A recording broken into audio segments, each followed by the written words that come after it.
All right. So Jadwa still has not joined.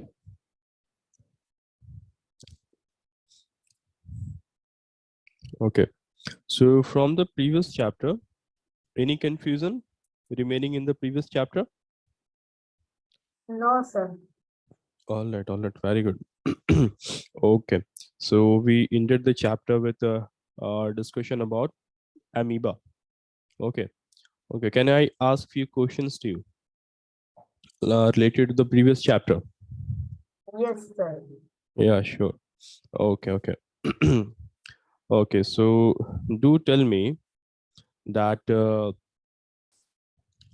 you see, what are the parts of the alimentary canal in human body? Sir, mouth, buccal cavity, food, food, no, food pipe of the esophagus, stomach, rectum and anus, no, stomach, small intestine, large intestine, rectum and anus. All right. All right. Very good. Okay. Can you explain what is the role of bile juice? Sir, it helps in Yes, it helps in. Sir, can I tell? Yeah, Jadwa. Assalamu alaikum. How are you? Walaikum salam. Fine. Okay. Yeah, you can tell. It's a the bile plays an important in digestion of fats. In the digestion of fats. Fats. Very good. It helps in the digestion of fat. All right. Okay. So let's get done with the exercise of chapter number 2. Okay, look at the questions. The first question is fill in the blanks. Okay. So what are the main steps of nutrition in humans?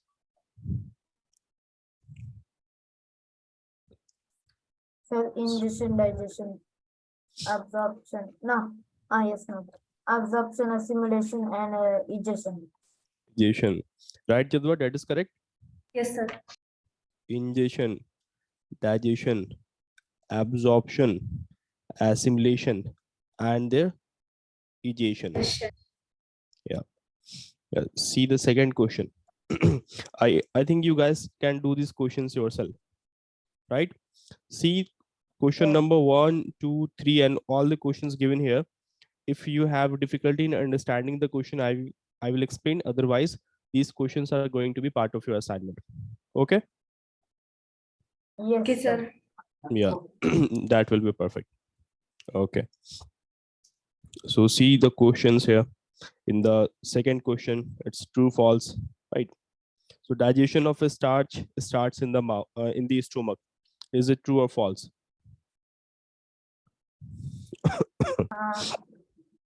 No, sir. No. Yeah, Jadwa, that is correct now. It's false. Where does Yes, it sir, start false. from then? Yes, guys. Then where does the digestion of a starch starts from in our body? Sir, mouth. Mouth. Complete or incomplete? Incomplete. Incomplete digestion starts there. Okay. See this figure here. Okay. The part of human digestive system. Okay. So you need to label the different parts here. Okay. So what are the different parts in this digestive system? Can you guys spot some of them? Sir, stomach. Stomach, small intestine, pancreas, Yeah. large Good. intestine, rectum, anus. Okay. Okay. Okay. Good. Okay. Where is pancreas in this? Where is pancreas located here? Sir, under the stomach. Under the stomach. Yeah. This. Okay. Okay. Very good. Sir, gallbladder also, sir. Gallbladder is also present here. Right. Okay. So here's a fact given here. You know, it is easier to digest a goat milk. Why is it so? As compared to cows or buffalo's milk, it is easier to digest milk of cow. Oh, Why is it so? Because the fact is that the fats present in goat's milk are simpler than those present in cow's milk. Right, guys? Fats present in cow milk, in goat milk, is simpler than fat present in cow's milk. Milk is simpler. So there will not be any requirement to break down it into very small pieces, since it is simpler than fats present in cow's milk. Hence, it is easier to digest. Okay. yes, All sir. right, guys. So today we will begin the new chapter. Okay. Any guesses? Which is the new chapter we are going to start today? Lesson for heat. Is it? The lesson for heat. No, it's the third chapter. No, sir, that is vomited. Fiber to fabric. So heat is the next chapter. Okay. So that chapter has been omitted in your school. Yes, sir. What about you, Mafaz? Yes, sir. It is only in my school also. In your school as well, it has been omitted. Yes. All right then. Okay then. So today we will begin with the chapter heat. That is chapter number 4. Okay. Now you guys tell me, what do you guys understand by this term heat?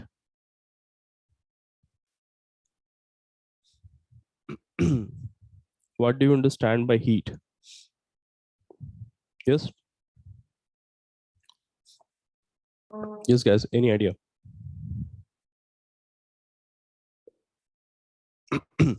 That is the chapter, no?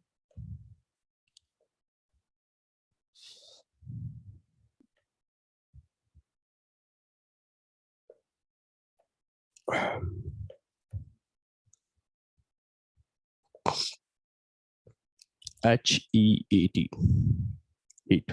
So heat is basically, it is, you see, the objects around us, all of them have got certain temperature, right? So before you even talk about heat, we get to we get to have an idea of what temperature is, right, guys? So the basic concept here comes of temperature, right? So what do we understand by temperature? So temperature is nothing but it is the degree of hotness or coolness of a body. Like if you measure temperature of a body, you are basically measuring the degree of hotness or coolness of that body, right? So if I say that the temperature of water is 40 degrees Celsius or it is 5 degrees Celsius, so I am measuring hotness or coldness of that body, right, guys? So temperature, how do we define this now? This temperature, how do we define this? Temperature is the measurement. It is the measurement of hotness or coldness of a body, right, guys? That is in simple terms called temperature. Now how do we measure this temperature? We have got certain instruments to measure temperature. Okay, like to measure the temperature of human body, you have got clinical thermometers, right? So we have got thermometers. Now you have also got other types of thermometers which are used in laboratories to measure temperatures of different solutions, right? So in laboratories, you see reactions, when reactions are being performed, it could be a heat releasing reaction when two solutions or when two acids are being combined, or when a acidic or basic substance are being combined, there might be some release of heat. So to measure the amount of heat released in that reaction, we also take help of certain thermometers. Okay. Other uses of these instruments are, you see, if you are sitting in your room and you need to check the temperature inside your room, so you have got other types of thermometers that are installed in the room, right guys? Similarly, you have got meteorological stations, weather stations. Okay, so you get your daily weather forecast from there, that this will be the temperature during afternoon, this will be the temperature during night. So people take precautions according to that, right? So Sir. thermometers, these are instruments used to determine temperature of a body or a place. Okay, now you guys, if you guys ever used a clinical thermometer, what is the temperature represented in there? We read it as a, suppose if someone is suffering from fever, let's say, so in what terms we represent the temperature? Is it 100 degrees Celsius or 100 degree Fahrenheit? Yes guys, Fahrenheit. it is Fahrenheit, right? Sir. Right guys? Sir. Oh, okay, so we can represent temperature in terms of, in two scales, in two scales. Okay, so the first one is Fahrenheit scale. Fahrenheit scale. Okay, and the another one is degree Celsius scale. Okay, I will simply call it Celsius scale. Celsius scale. Now let's talk about what is the effect of temperature on different substances near us, right? Effect of temperature, or let's say heat, effect of heat on our surrounding. Okay, so you guys tell me at least 2 or 3 points why heat is a important part of environment. Yes guys, list some of the reasons why heat is a very important part of our environment. It helps in the plants growing. Yes, It helps the plants grow. plants grow. Yes. Okay, but that doesn't seem to be a very satisfying answer. Yes, Jazwa, what about you?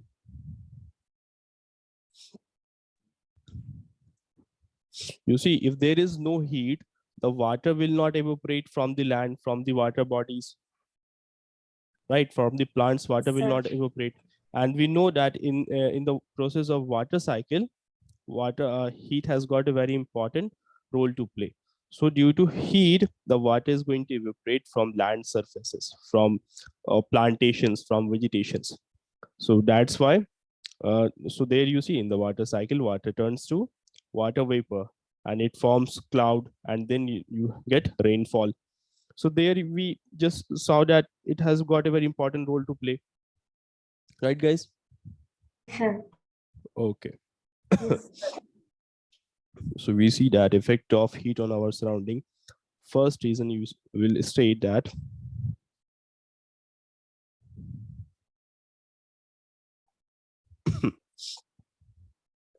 by the way, you guys, summer vacations are starting when in your schools? What, sir? 25th June. 25th of June. Summer vacation, Jadwa. Sir, it's on 28th. Okay, okay, 28th. So it has a role to play in rainfall, right? Now, are there any other effects of heat? Yes. What are some other effects of heat in our surrounding? You see, the things that expand, it is due to heat that things expand. Cooking, will it be possible if there is no heat? Will cooking be possible? No, sir. No. Okay. And during winters, we are prevented from harsh cold weather. It is because of heat produced in between our body and in between our clothes. Right, guys? Sir. So there are several advantages of heat in our body. All right. Okay. Name one more importance. Name one more importance.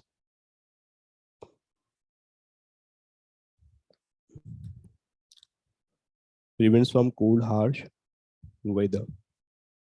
Okay, can you guys think of some other reasons where heat is found to be helpful?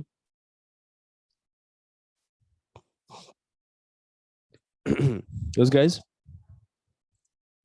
Like we saw that it has a role to play in rainfall, in water cycle, cooking, prevents from cold. From Sea breeze and land breeze. sea breeze and land breeze. Very good. Right.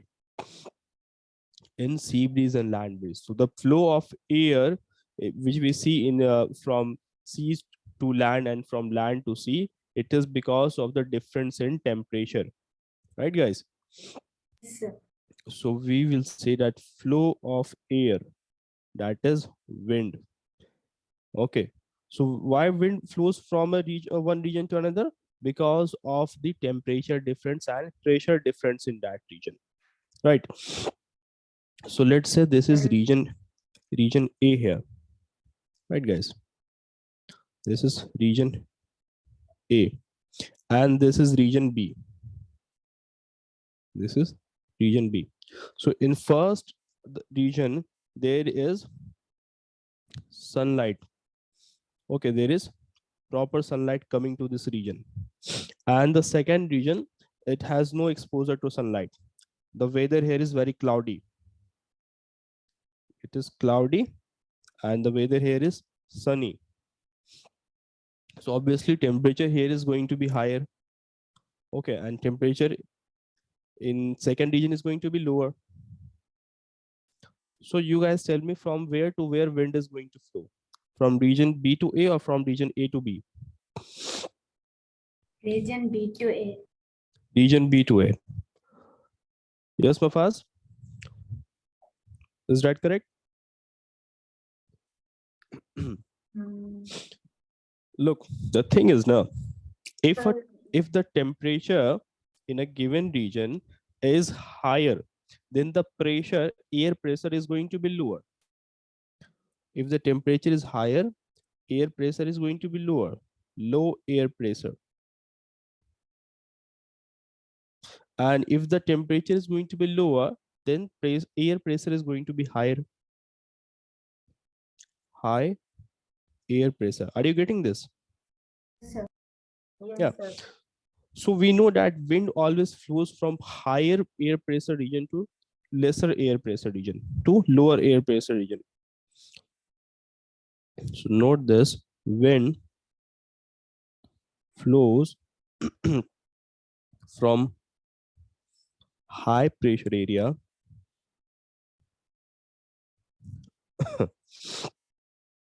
to low pressure area.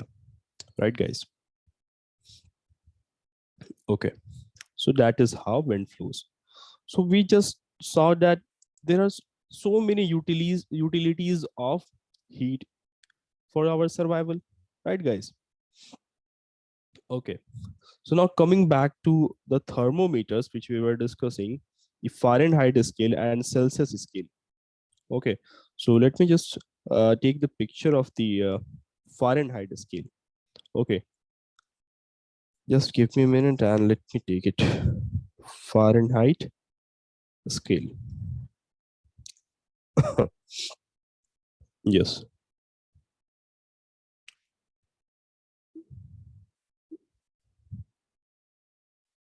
It should be here. Yeah.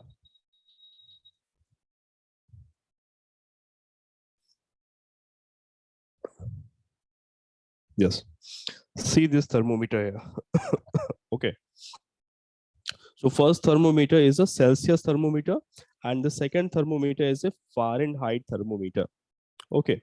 Now notice what does it read here. If it measures 0 degrees Celsius in a Celsius thermometer, that is the temperature where water starts to freeze. And what is the normal body temperature of human? 37. 37 degree. Okay. Now is this normal body temperature for all the animals as well? Yes. Yes, sir. No, that is not necessarily correct. It might differ. Like, what would you say about polar bears living in the Arctic cap? The polar bears, you see the polar bears which are living in Arctic region where it is very cold. So their normal body temperature is slightly different from this. Okay. And the temperature at which water boils, that is 100 degrees Celsius. And read this Fahrenheit thermometer. At what temperature water freezes in Fahrenheit scale? 32 degrees Celsius. 32 degrees Celsius. And what is the normal body temperature as per this 98. Fahrenheit? 98. 98.6 degrees. Very good, very good. Okay, and water boils at 212 degrees. 212 degree temperature. Yeah, sorry about that. Actually, I caught the viral cough. Okay, so how do you guys read a clinical thermometer? I'm going to discuss how to read a clinical thermometer. Now, before even we read a clinical thermometer, we need to know that a clinical thermometer works on the principle that when mercury is heated, it expands. You know, in a clinical thermometer, mercury is used, right, guys? So you a clinical thermometer, you will see that it consists of a long glass tube having a thin and uniform bore. Let me take a picture of clinical thermometer. But nowadays you have got digital thermometers also. Okay, because clinical thermometers can break easily. See in the figure, the first one is a digital thermometer, second one is a clinical thermometer, right? Sir. Okay, so let's take the second picture in here. Yeah, perfect. Now notice this clinical thermometer here. Okay, now Yes, sir. the the hollow line running in between this thermometer, it is the line where mercury is found. Okay, and it is the mouth of the clinical thermometer that is placed either at the mouth of the patient or where there is a much heat exposure from the body, right, guys? So this is the piece that is attached to the that is in contact with the body of the patient. So as soon as heat from the patient's body starts to transfer to this, mercury will start to expand. Okay, so if mercury, if let's say if a patient is suffering from 100 and let's say 108 degree Fahrenheit, so that is a very high temperature. Okay, normally if the person is suffering from such high fever, he or she will have very less chances of survival. So if the temperature is 108 degree Fahrenheit, so the mercury will expand up to 108 degree here, right, guys? Or let's say if the person is suffering from 102 degree Fahrenheit, so it will stop somewhere here, right? It will stop somewhere here. Okay, so that is how you see the that is how you read a clinical thermometer. Okay, the line is very thin. Okay, you have to observe it very carefully because the mercury, it has got a very thin line. Okay, okay. Yes, Now what are the some features of this clinical thermometer here? There are different parts in this clinical thermometer. So the first part, you see this thing. Any idea what do we call this? That is called the thermometer bulb. Thermometer. Thermometer bulb. Okay. Now, if you observe further, you see slightly you see here this structure here. There is slightly a tilt here. You see Yes. where I'm pointing. Sir. The flow of mercury is like this. It is not in a straight line. Okay. So this disturbance here in the pathway of mercury, that is called kink. K-I-N-K, kink. Right, guys? So it is like a constriction. It is like a constriction. Okay, if you will observe a clinical thermometer, observe it carefully and you will see that there's a constriction. Okay, the path is not straight. Okay, and this yellowish thing here you see, that is actually the mercury thread. That is called mercury thread. Right. Okay, and if the temperature of the person is lying at here at 37 degrees Celsius, so that is the normal body temperature. Right, guys? Yes, sir. Normal body temperature. And if it rises above this temperature, then the person is suffering from fever. Like if it reaches here or here or here, it is most likely that the person is suffering from fever. Right? Sir. Yeah. And see, this 37 degree is in Celsius. Okay, it is in Celsius. So what is the reading going to be in what do we say in Fahrenheit? It is going to be close to 80 degree Fahrenheit. All right. Okay. And once you have measured the temperature of the patient, what you need to do, you need to give a slight jerk to the thermometer tube so that the level of mercury comes back to its place. Right? Yes, sir. Okay. Now, what are some of the interesting thing about mercury is, you see, mercury, although it is very toxic and very difficult to dispose this, still it is of our use. Okay. So it need to be handled carefully. Like if the thermometer gets broken down, you need to keep that mercury away from children.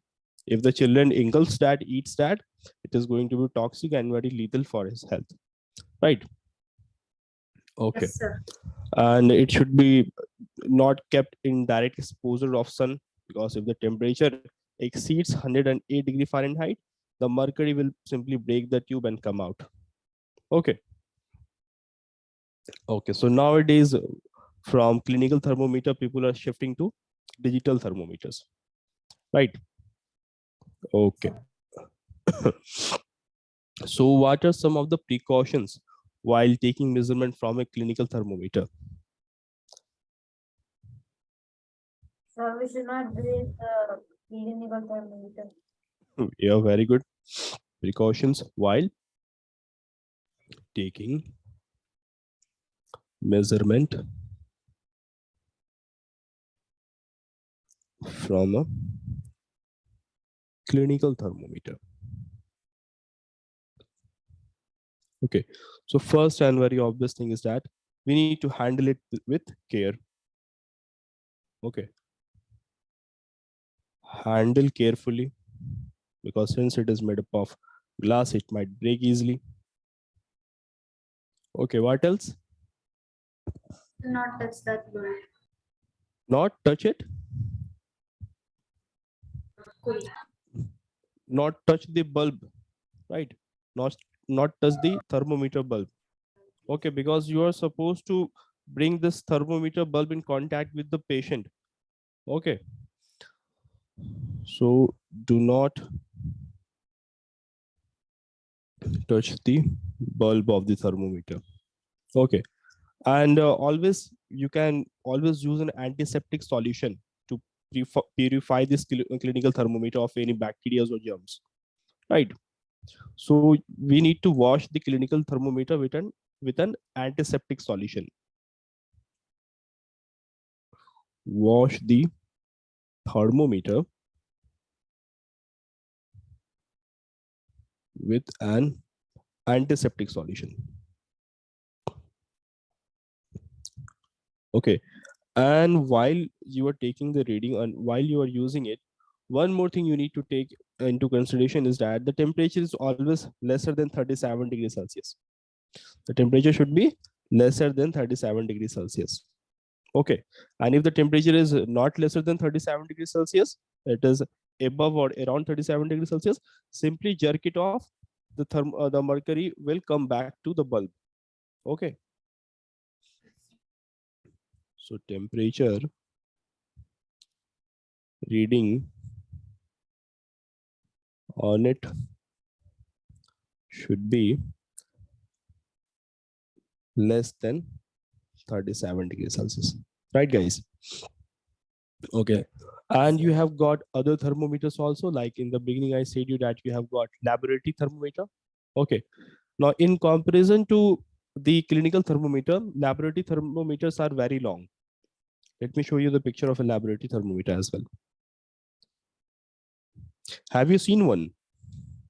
Have you guys seen one? Sir, yes, sir. Yeah. No. Yeah. No, you haven't seen. Okay, okay. No issue. I guess in your schools, it must be there in your schools. See, this is how a clinical, how a laboratory thermometer looks like. Okay.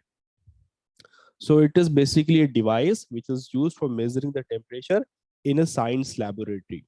And so it is called a laboratory thermometer. Okay.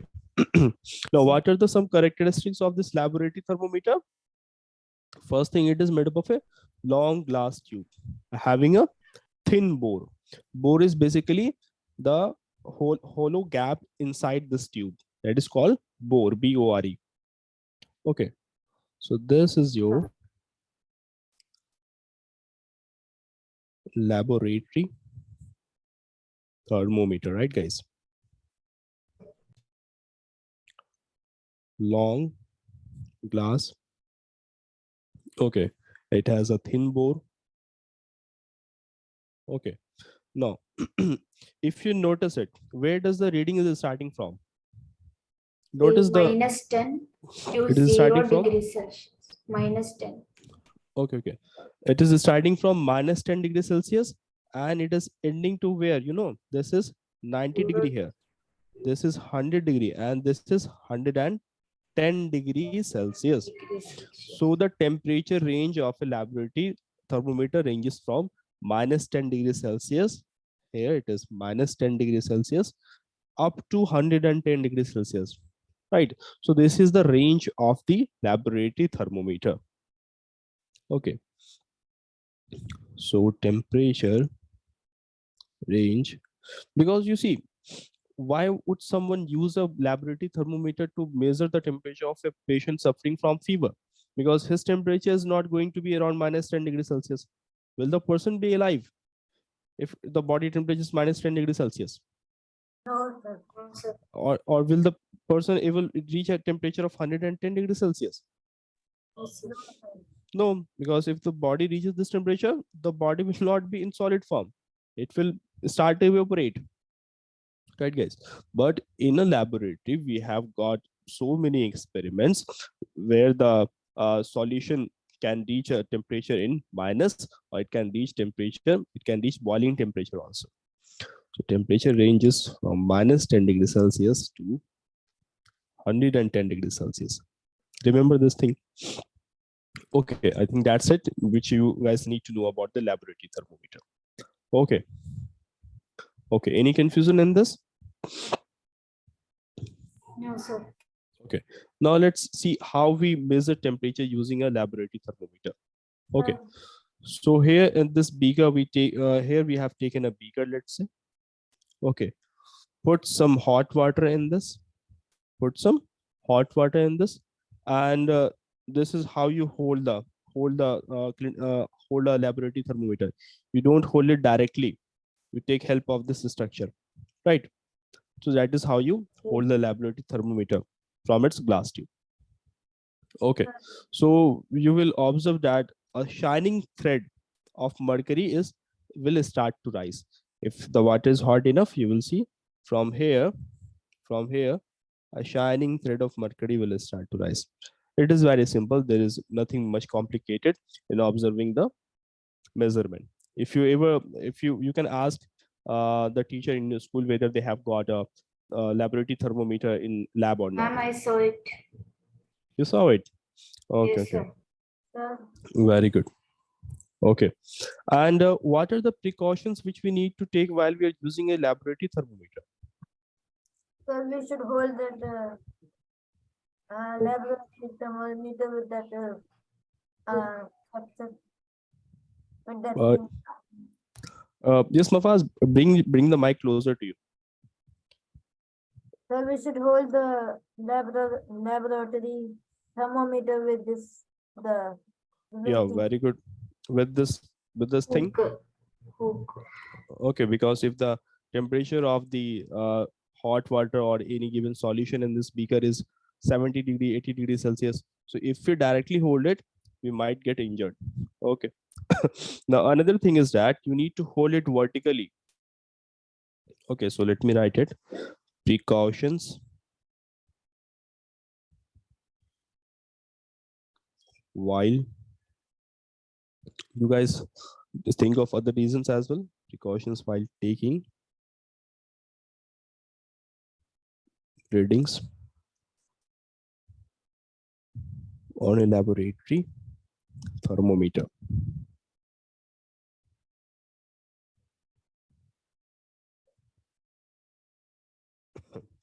So the first precaution you guys need to take care of is that hold it vertically.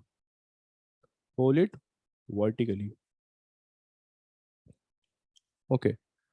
And do not touch the glass tube directly. Glass tube directly. You got to take help of something. Okay. And other general things that you know, it should be handled carefully. Okay, it should not be handled in a rough way. Okay, and we should note down the temperature reading by keeping the thermometer bulb immersed in hot water. Okay, like you cannot just take out the laboratory thermometer and then take the reading. So while you are taking the reading, the thermometer has to be immersed in the tube, in the beaker, right, guys? Sir. How doesn't the laboratory thermometer break if it reaches a very high temperature? Yes, Mafaz, will you please repeat the question? So how doesn't the laboratory thermometer does not break? Okay, how it does not break? Yes, if it reaches a very high temperature. So Yeah, not with the the mercury. glass. Yeah, very good question. How it does not break if the temperature reaches so high? The thing is, no, the thing it has to do with, it's the material of the glass used. Okay, so the material, the glass material used in a laboratory thermometer is different from glass used in a clinical thermometer. So it has got to do with the material used, right? Okay, I hope we got it. Yes, sir. Yeah.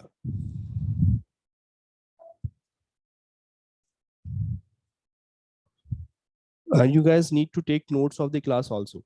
Okay, when the class ends, you guys to take note of whatever we have discussed in the class.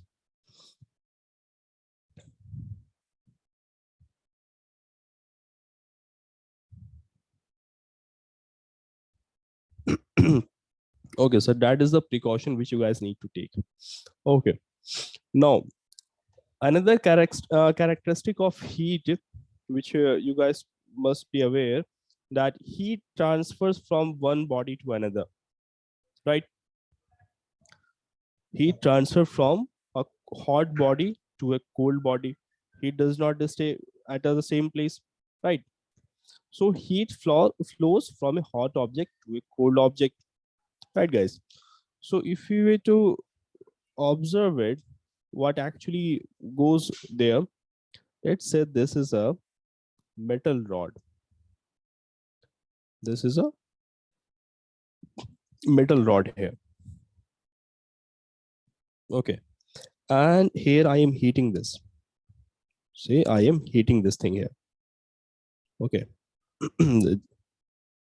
I am providing heat to this metal rod. So if you hold it from here, if you were to hold it from here, will you not observe that the metal rod is hot here as well? I am heating the metal rod from here, but I will be observing heat at the top of the metal rod as well. It is because, you see, the molecules of the metal rod present here, all of them are in contact with each other. You know, the composition of molecules in a solid, they are very compact, right, guys? So the molecules of metal rods are in close contact with each other. So when the first line of the molecules will be getting heat, it will transfer that heat to another line of molecules. Like this, the heat will keep on moving to the colder part of the metal rod, right, guys? So that is how heat flows.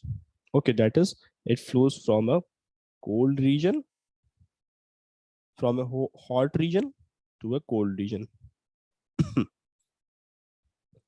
Hot region to a cold region. So the next topic we are going to discuss is transfer of heat. Right, that is transfer of heat. So depending upon the medium, you see, heat transfers in different ways. Depending upon the medium, whether the heat is transferring from a solid body to another solid body, or whether the heat is transferring in air or in liquid, there are three different methods. Okay. So transfer of heat, first let's give a definition to it. We know that heat flows from hot region to cold region. Okay. Why? Due to transfer of heat energy from one molecule or from one atom to another. Due to transfer of energy from one molecule to another. Right, guys? You guys know about molecules and atoms, right? Yes, sir. The tiniest possible part, that is the atom. And if you combine atoms of same type, you get molecules. Okay. Now, what are the modes of the heat transfer? Modes of heat transfer. So as I said that in different mediums, heat will transfer in different ways. So if you were to talk about a solid, what will happen in a solid? The mode of transfer of heat in solid, that is called conduction. So first method is conduction. Okay, what is conduction? It is the transfer of heat in solids. Transfer of heat in solids, right? What about liquid? How heat will transfer in liquids? Yes, guys? That is called By convection. convention. That is called convention. Convention. Yeah. So in liquids and as well as in gases, heat is transferred by convention or convection. That is convection. Right, guys? CONVECTION. Okay. So it is the mode of transfer of heat in liquids and gases. transfer of heat in gas and liquid.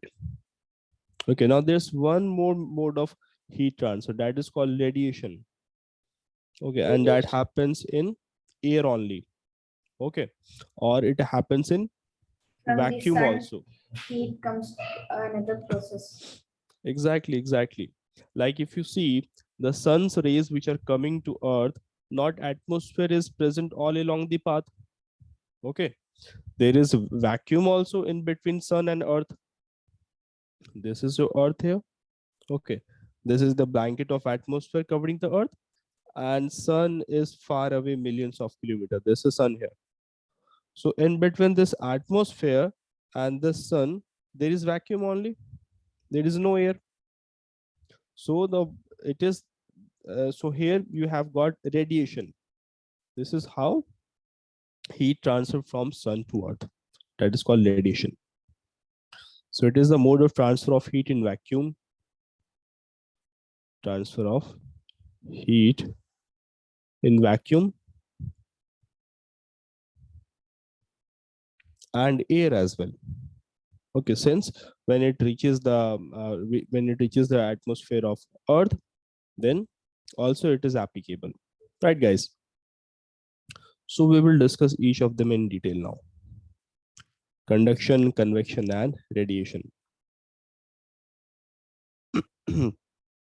All right, so let's talk about conduction first.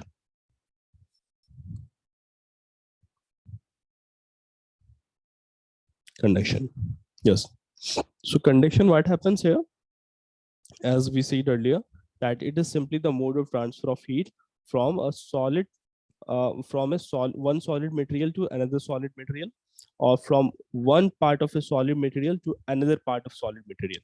Okay, like if there are two objects in contact with each other, object A and object B, if they are in contact with each other, if object A is hot, the heat is going to transfer from object A to object B. Okay, or if I have Yes, sir. got object A only here, and I am lighting a candle to one corner of this object A, so eventually the heat will transfer to another corner of the object A also, right guys? Sure. So that is how heat transfers in solids. So we say that the transfer of heat in solids, the transfer of heats in two different solids,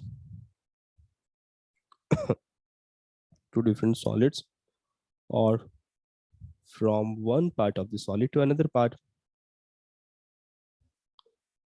of the solid to another part is called conduction. Okay, now see, this is a piece of object here. Okay, and this is the arrangement of atoms in it, right? This is the arrangement of atoms in it. Yeah, let me draw it real quick. Yeah, see, now on one side I am lighting a candle here. On one side I am lighting a candle here. So the molecules present in this region, they will start to vibrate because of the heat, right? You know, whenever something is heated, it will start to vibrate, right? So the atoms present here, they will start to vibrate, and they will start to transfer the energy to the atoms next to it, right? So there will be flow of energy from one line of atoms to another line of atoms. Okay, so with that flow of energy, it is basically the flow of heat, right guys? So that is how heat flows in solid materials. Okay, that is very simple. Okay, now there are some good conductors of this heat, and there are some bad conductors of heat also. Like you have got wood also. This is, let's say, a piece of wood. So if I am lighting a wood on one side, I have burnt one side of wood. This side I have burnt. Okay, the wood has caught fire. But if you touch it from here, will you experience the heat? Yes, sir. No, sir. No, you don't experience the heat. You don't No, sir. experience the heat, right? So, but if I give you a piece of rod here, this is a rod here, iron rod, and I am heating it from one side. We experience the other side is also Yes, hot. sir. Yes, sir. So there are two kinds of materials here. One that is good conductor of heat, and one that is not a good conductor of heat. Right, guys? Yes, sir. Okay. Can you guys name some bad conductor of heat? But it has to be solid. The plastic, no. Plastic and wood. Plastic, wood, very good. Very good. Plastic, wood, these are some good, some bad conductors of heat. And there are so many good conductors of heat as well. So Right. rubber, Rubber is also a bad conductor of heat. That's why the utensils used in our home, their handles are made up of rubber and wood. Right. Yes, sir. Okay. So that is the concept we are going to discuss in next class. Okay. The good conductors and bad conductors of heat. Okay. And what are the utility in our day-to-day life? Okay. So read whatever we have discussed so far.